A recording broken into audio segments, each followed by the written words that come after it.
சகோதரர்களே, அல்லாஹ் குர்ஆனை 3 கட்டமாக இறக்கினார். எப்படி? இது குர்ஆனுடைய மாதம், இது ஹாஃபில்மார்களுடைய மாதம், இது குர்ஆனை சுமந்தவர்களுடைய மாதம், இது குர்ஆனை அதிகமாக ஓத வேண்டிய மாதம். இது அல்லாஹ் 3 கட்டமாக இறக்கினான் குர்ஆனை. முதலாவது குர்ஆன் இருந்தது எங்க? யாருக்கு தெரியும்? முழு குர்ஆனையும் அல்லாஹ் முதலாவதாக வைத்திருந்தது எங்கே?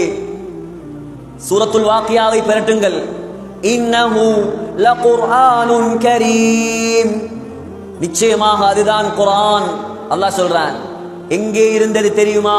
ஃபீ கிதாபின் மக்னூன், 7வது வானத்தில் லவ்ஹுல் மஹ்ஃபூஸ் என்ற ஏட்டில் அல்லாஹ் வைத்திருந்தான் முழு குர்ஆனை. எங்க இருந்துச்சு? 7வது வானம். குர்ஆன் இறங்கின மாதத்தில் இதெல்லாம் விளங்கணும். நீங்க குர்ஆன் முழு குர்ஆனும் இருந்தது 7வது வானத்தில் லவ்ஹுல் மஹ்ஃபூஸ், அந்த ஏட்டில் தான் அல்லாஹ் வைத்திருந்தான் முழு குர்ஆனை. அல்லாஹ் என்ன செஞ்சான்? முழு குர்ஆனையும் முதலாவது வானத்துக்கு இறக்க நாடினான். 7வது வானத்தில் இருக்கிற குர்ஆன் எங்க வரப்போகுது? முதலாவது வானத்துக்கு வரப்போகுது. அதுதான் இன்னா அன்ஸல்னாஹு ஃபீ லைலத்தில் கத்ர். அந்த முழு குர்ஆனையும் முதலாவது வானத்துக்கு இறக்கிறதுக்கு அல்லாஹ் தேர்ந்தெடுத்த இரவு தான் இது. எது? லைலத்துல் கத்ருடைய இரவு. முதலாவது கட்டம் 7வது வானத்தில் இருந்த குர்ஆன். 2வது கட்டம் 7வது வானத்திலிருந்து லைலத்துல் கத்ருடைய இரவில் முதலாவது வானத்துக்கு இறங்கியது குர்ஆன். 3வது கட்டம். இப்ப குர்ஆனை யாருக்கு கொடுக்கணும்? முஹம்மது ஸல்லல்லாஹு அலைஹி வஸல்லம் அவர்களுக்கு கொடுக்கணும். ஒண்ட விளங்கி அமல் செஞ்சா போதும். இந்த மாதத்தில் ஒண்டையாவது சரியாக விளங்கி அமல் செய்தால் அது பெரிய ஒரு சந்தர்ப்பம். இப்ப குர்ஆனை கொடுக்கணும் யாருக்கு? பிரசிடென்ட் ஆஃப் அம்பியா முஹம்மது ஸல்லல்லாஹு அலைஹி வஸல்லம், நபிமார்களுக்கெல்லாம் தலைவருக்கு குர்ஆனை கொடுக்கணும். யார்கிட்ட கொடுத்தனும்? சும்மா ஆள்கிட்ட கொடுக்கலாமா? சாதாரண ஆள்கிட்ட கொடுக்கலாமா? சும்மா லேசி மாசான ஆள்கிட்ட கொடுக்கலாமா? அல்லாஹ் தேர்ந்தெடுத்தான் பிரசிடென்ட் ஆஃப் மலாயிகா, மலக்குமார்களின் ஜனாதிபதியை அல்லாஹ் தேர்ந்தெடுத்தார். அல்லாஹ் சொல்றான், இன்னஹு லகவுலு ரசூலின் கரீம். மலக்குமாருடைய ஜனாதிபதி இருக்கிறாரே, அவர் எப்படியான ஆள் தெரியுமா? சங்கையான தூதர் அவர். அல்லாஹ் சொல்றான் மிகவும் சக்தி வாய்ந்தவர் அவர். எவ்வளவு பெரிய சக்தி தெரியுமா? முஹம்மது ஸல்லல்லாஹு அலைஹி வஸல்லம் ஒரு நாள் மக்காவில் நடந்து போய் கொண்டிருக்கிறார்கள்.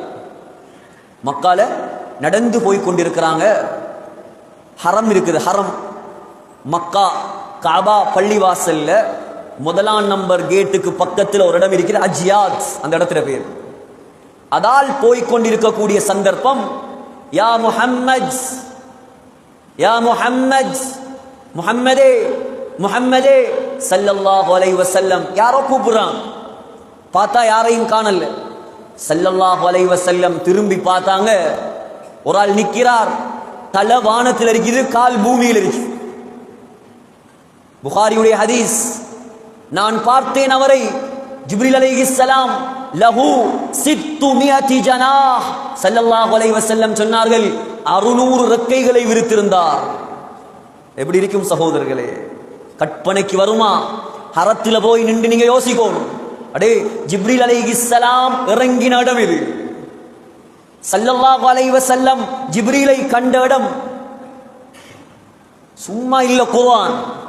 40ஆம் கட்டத்துக்கு ஓதுறதுக்கு மட்டும் இல்ல குர்ஆன். மௌத்தானா மட்டும் ஓதுறதுக்கு இல்ல குர்ஆன். குர்ஆன் அல்லாஹ் இறக்கின முறையை பாருங்க. முஸ்னத் அஹ்மதுல ஹதீஸ் வருது. ஜிப்ரீல் அலைஹிஸ்ஸலாம் ரெக்கைகளை விரித்திருந்தார். யுன்தஸரு மின் ரீஷிஹி அத்-துர்ரு வல் யாகூத். அந்த ரெக்கையிலிருந்து 600 ரெக்கைகள்ல இருந்து முத்துக்களும் மரகதங்களும் கொட்டி கொண்டிருந்ததா. எப்படியான படைப்பா இருக்கு சொல்ல தெரியாது. உலகத்தில் இருக்கிற மாணிக்கம் எல்லாம் ஜிப்ரீல் அலைஹிஸ்ஸலாத்துடைய ரெக்கையிலிருந்து விழுந்ததோ தெரியா. கொழும்புல ஒருவர் ஒரு கல்லை காட்டினார். 130 கோடி நீல கலர் கல்லு கண்ணை பறிக்குது, அவ்வளோ பல பொலிஷா இருக்கு. எத்தனை கோடி? 130 கோடி. பெரிய மல்டி பிசினஸ் மேன். யோசிப்பாரு, ஜிப்ரீல் அலைஹிஸ்ஸலாத்தினுடைய இறக்கையிலிருந்து விழுந்தது எப்படி இருக்கு? எப்படி இருக்கு? சிந்திக்கணும். இதெல்லாம் யாரால்? குர்ஆனை துறக்கும் பொழுது சிந்தனைக்கு வரணும். யார் கொண்ட அந்த குர்ஆன் இது? அல்லாஹ் சொல்றான், தி குவ்வா, பலமான சக்தி மிக்கவர் ஜிப்ரீல் அலைஹிஸ்ஸலாம். சகோதரர்களே, லூத் அலைஹிஸ்ஸலாத்துடைய கூட்டம் உலகத்தில் அல்லாஹ்க்கு மாற்றம் செஞ்சாங்க, எல்லாருக்கும் தெரியும். அல்லாஹு தஆலா ஜிப்ரீல் அலைஹிஸ்ஸலாத்தை அனுப்பினான். லூத் அலைஹிஸ்ஸலாத்தையும் லூத் அலைஹிஸ்ஸலாத்துடைய பிள்ளைகளையும் ஊரை விட்டு நாட்டை விட்டு வெளியாக சொல்லுங்க. ஃபஅஸ்ரி பிஅஹ்லிக பிகித்இன் மினல் லைல். ஜிப்ரீல் அலைஹிஸ்ஸலாம் வந்து சொன்னாங்க, ஜிப்ரீல், லூத்தே அலைஹிஸ்ஸலாம், உங்களோட பிள்ளைகளை குடும்பத்தை கூட்டிக் கொண்டு எல்லாரும் நாட்டை விட்டு வெளியே போங்க. அல்லாஹ் இந்த ஊரை அழிக்க போறான். அழிக்கிறதுக்கு யார் அனுப்பின?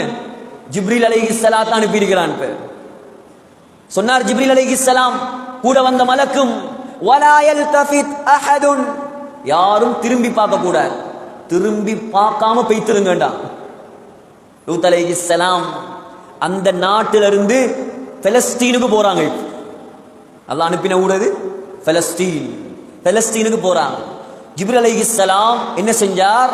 தன் ரெக்கையை ஒன்று விரிச்சார். அப்படி ரெக்கைய விரிச்சு லூத் அலைஹிஸ்ஸலாத்துடைய அந்த நாட்டை அப்படியே கலட்டினார். ரெக்கையார், ரெக்கையோட ஓரம் இருக்குது, அந்த ஓரத்தால் அப்படியே கலட்டினார். கலட்டி அப்படியே தூக்கினார். எதுவரைக்கும் தூக்கினார் என்றால், அந்த நாட்டில் வாழ்ந்த கழுதைகளும் கோழிகளும் கத்தின சத்தத்தை முதலாம் வானத்தில் இருந்த மலக்குமார்கள் கேட்டான்.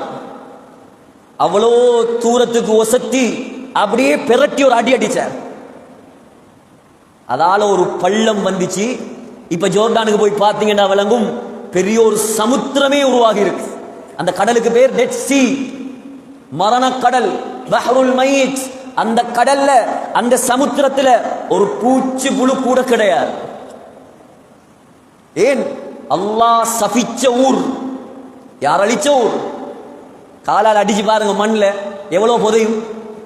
கடல் மண்ணில் போய் நாங்க காலால் ஒரு அடி அடிச்சா கடல்ல 1 இன்ச்சு புதையுமா, 2 இன்ச்சு புதையுமா? தூக்கி அடிச்ச அடியில ஒரு சமுத்திரம், ஓஷியன் உருவாகுவதாக இருந்தால் எவ்வளவு சக்தி இருக்கணும். அவரை தான் கூப்பிட்டான் அல்லாஹ், வாங்க புடிங்க குர்ஆன். குர்ஆனை சுமந்தாக்கள் எப்படியான ஆக்கள் உலகத்தில்?